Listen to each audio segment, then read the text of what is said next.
बृजमोहन श्रीवास्तव, बृजमोहन जी मान लीजिए ना कि अजीत दादा इधर आ तो गए, लेकिन अभी तक ना बीजेपी को वो कॉन्फिडेंस आ रहा है, ना अजीत पवार को वो कॉन्फिडेंस आ रहा है, ना एकनाथ शिंदे को आ रहा है कि हम महाराष्ट्र में लोकसभा में अच्छा प्रदर्शन कर पाएंगे। इसीलिए शरद पवार के पास जा रहे हैं बार बार अजीत दादा, कभी कोई ऑफर लेके, कभी कोई ऑफर लेके कि आ जाओ, कम से कम हम सिक्योर हो जाएं, सुरक्षित हो जाएं लोकसभा चुनाव में।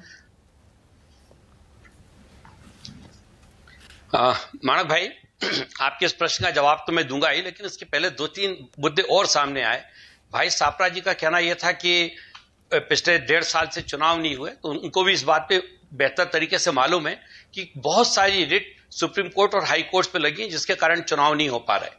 अब जहां तक बात इस मुद्दे पे है कि मानक जी, मैं इसका उत्तर देना चाहूंगा। गठबंधन का जो स्वरूप है और अजीत, हाँ सापरा जी एक सेकंड जरा, बृजमोहन जी सबसे आखिर में बोले, प्लीज थोड़ा सा बोल लें जरा। तो हाँ, मोहन जी तो कल तक साथी थे। हाँ कल तक आपके साथी थे, थोड़ा सा रहम करिए कि अजीत दादा बोले नहीं, रहम नहीं, मैं बात करने के लिए तैयार हूं। अगर सापरा जी हाँ बोलिए बोलिए, अरे नहीं बिल्कुल, उस पर मुद्दा नहीं है, सम्मान बोलिए, आप मॉनिटर इस गेम के। देखिए, जहां तक बात आदरणीय अजीत दादा पवार की है, हम लोगों ने बहुत सोच समझ कर यह फैसला लिया है कि हमको एनडीए का साथ देना है, और उसके पीछे बहुत ही स्पष्ट हम लोगों का सोच था, क्योंकि हमारी जो रैंक एंड फाइल है वो लगातार इस बात को कह रही थी कि अगर हम लोग शिवसेना के साथ जाकर काम कर सकते हैं तो फिर भारतीय जनता पार्टी के साथ जाके काम करने में क्या आपत्ति है। और ये लगातार नीचे से फीडबैक था, इस फीडबैक के आधार पर ही यह फैसला लिया गया कि क्यों ना हम एनडीए में काम करें, और आज हम लोग एक एनडीए के साथी के रूप में काम कर रहे हैं। आप देखिए, फर्क देखिए क्या है दोनों में, कि आदरणीय शरद पवार जी आईएनडीआई के साथ हैं और उनको हर दिन मजबूरी में अपनी स्थिति के बारे में कहना पड़ता है कि नहीं, मैं तो आईएनडीआई को जिताऊंगा।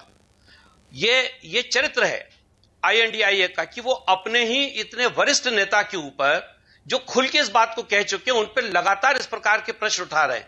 वहीं आप देखिए एनडीए में हम लोगों के वहां पे पहुंचने के बाद आज तक कभी हम लोगों से किसी ने यह नहीं पूछा कि आप एनडीए के साथ हैं कि नहीं, आप एनडीए के साथ रहेंगे कि नहीं रहेंगे। और हम उनके हर उस मुद्दे पे उनके साथ हैं, हर मीटिंग में हम लोगों को बुला के बात की जा रही है और खुले ढंग से बात होती है। अब यह आरोप लगता है कि बीजेपी ने महाराष्ट्र पे दो पार्टियों को तोड़ा। मैं स्पष्ट कर देना चाहता हूं, राष्ट्रवादी कांग्रेस पार्टी की तरफ से हमको किसी ने नहीं तोड़ा। ओके, बृजमोहन जी दो सवाल हैं छोटे-छोटे, असहमत है। बृजमोहन जी दो सवाल हैं छोटे-छोटे। पहला, क्या शरद पवार को लाने की कोशिश कर रहे हैं आप एनडीए में, और क्या वो आएंगे? बिल्कुल, निश्चित रूप से हम पहले दिन से इस बात के लिए कोशिश कर रहे हैं कि आदरणीय शरद पवार जी हमारे राष्ट्रवादी कांग्रेस पार्टी के संस्थापक हैं, और निश्चित रूप से हम सब लोगों का उनमें विश्वास है, और इसीलिए हम लोग चाहते हैं कि इस मौके पे वो हम लोगों का साथ दें। अगर नौजवान पीढ़ी ने कोई फैसला ले लिया तो वो मना कर रहे हैं, जरूरत है कि वो उनको अपना आशीर्वाद दें, और इसके लिए हम कोशिश कर रहे हैं। नहीं, ये देखिए, फिर हम मांग कर रहे हैं, हम निवेदन कर रहे हैं, लेकिन फैसला तो उनको लेना है ना। ओके, क्या मंत्री पद का ऑफर दिया गया है उनको? हम दबाव नहीं डाल क्या केंद्र में मंत्री पद का ऑफर दिया गया है?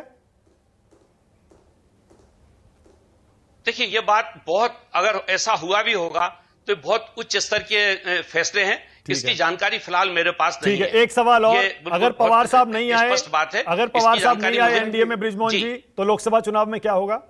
सर्वे तो कह रहा है 20-22 जीतेंगे आप एनडीए। बिल्कुल ठीक है, आप नहीं, आपका प्रश्न बहुत अच्छा है। देखिए कि जो फील्ड में वहां पर जो रैंक एंड फाइल है वो पूरी तौर से अजीत दादा पवार और प्रफुल्ल पटेल साहब के संपर्क में है। लगातार उन लोगों से हम लोगों की बात हो रही है, बैठकें हो रही हैं, मुलाकातें हो रही हैं, और हर आदमी इस बात से सहमत है कि यह मौका है। अगर हमको हमारे देश को एक मजबूत शासन चाहिए, एक बेहतर अगर नेतृत्व की जरूरत है, तो आदरणीय नरेंद्र मोदी जी के अलावा और कोई नहीं दे सकता। ओके, मैं समझ गया। विनोद अग्निहोत्री, उसके बाद जब तक आदरणीय नरेंद्र मोदी जी विनोद जी, ये जो